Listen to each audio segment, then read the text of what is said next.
بسم الله الرحمن الرحیم. السلام علیکم ګرانو ملګرو، په دې هیله تاسو په ټول روغ جوړ او ارام اوسئ. تاسو ملګری یم، د دې مهربان بیا له یو نوې ویډیو سره. البته دې ویډیو شروع کول نه مخکې له تاسو نه زه هیله کوم چې زما د فیسبوک صفحه لایک کړئ او ورسره که مو د یوټیوب چینل نه وي تر اوسه سبسکرایب کړئ، دا سبسکرایب کړئ او زما له ویډیوګانو نه تاسو کولی شئ چې ډېره ګټه پورته کړئ او خپل نور ملګري هم راخبر کړئ.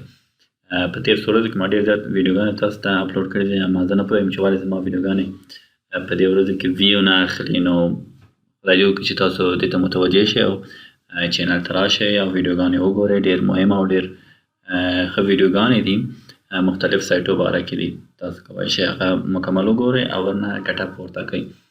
ګرانو ملګرو، نن موږ راځو دې ته چې څنګه موږ کولی شو د خپل کمپیوټر اتومات اپډیټ بند کړو. البته که تاسو وینډوز 7 یا 8 او یا 10 استفاده کوئ، نو چې کله تاسو ورسره خپل انټرنټ د سره هاټ سپاټ کې له خپل کمپیوټر سره کنیکټ کړئ، تاسو ګورئ چې د انټرنټ مصرف مو ډېر زیات وي. دا دلیل دغه کیدای شي چې موږ او تاسو د کمپیوټر اتومات اپډیټ چې دی هغه فعال وي. د موږ او تاسو که فکر مو کړی وي دغه اوس وینډوز 7 یا 8 یا 10 7 خو خیر دومره خلک نه استفاده کوي، 8 او 10 زیات خلک استفاده کوي. نو که تاسو وګورئ هغوی همیشه په هر هفته یا په هر لسو ورځو کې خپل ډېر زیات فیچر یا کوم ډېر زیات سافټویر چې دي هغه څه کوي، اپډیټوي اتومات. نو اوس موږ دې ته راځو چې دا څنګه کولی شو موږ بند کړو تر څو د موږ هغه اضافي انټرنټ نه چې دی هغه نه هغه مخه موږ او تاسو ونیسو. اوس ګران ملګرو، تاسو باید پوه شئ چې د دې اتومات اپډیټ د بندولو څو لارې دي. یو دقیقه تاسو کولی شئ د 7 ورځو لپاره بند کړئ، 15 ورځې لپاره بندولی شئ او یو میاشت لپاره بندولی شئ. او یو دی دایمي لاره ده چې موږ او تاسو دایم دپاره تر څو موږ او تاسو نه وي فعاله کړی هغه وخته پورې دا نه فعالېږي. سمه ده؟ نو دې لپاره ګرانو ملګرو تاسو راځئ خپل سرچ ته ګورئ، سرچ ته چې راغلئ ته به چې ولیکئ رن به ولیکئ. سمه ده؟ رن به ولیکئ، بیا انټر کړئ.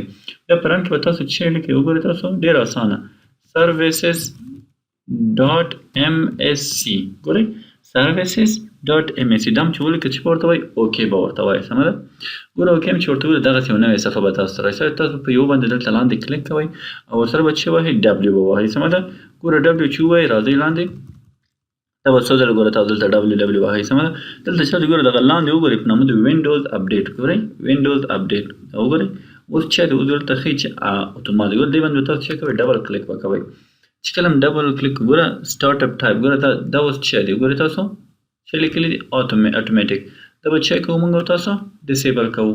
دا هم چې کله ډسیبل کړ اپلای به ورته وایي، اوکې به ورته ووایي. څنګه شو دا اوس تاسو راشئ ګورئ نه تاسو ګوره ډسیبل دی. سمه ده؟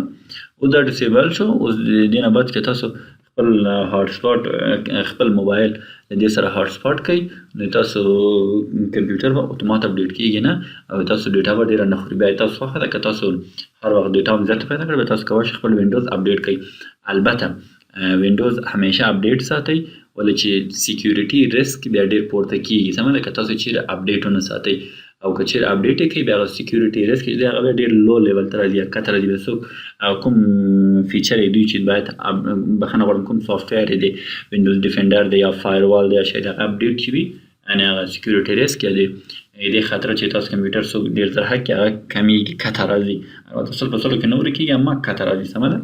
نو ګرانو ملګرو دا د موږ د نن ورځې ویډیو په دې هیله چې تاسو خوښه شوي. په آخر کې بیا له تاسو هیله کوم چې زما د فیسبوک صفحه لایک کړئ او ورسره زما یوټیوب چینل سبسکرایب کړئ. تاسو راشئ ما ډېر ښه ویډیوګانې ته ډک کړي هغه هم تاسو کولی شئ وګورئ چې آیا موږ کولی شو چې واتساپ حق کړو، دا هم تاسو کولی شئ. تاسو دا هم کولی شئ چې آیا موږ کولی شو فیسبوک د چا حق کړو، دا ما ویډیو جوړه کړې تاسو کولی شئ دا وګورئ او ورنه استفاده وکړئ. نو تر بیا تاسو ټول په خدای سپارم. تاسو ښه وخت ولرئ. د خدای په امان.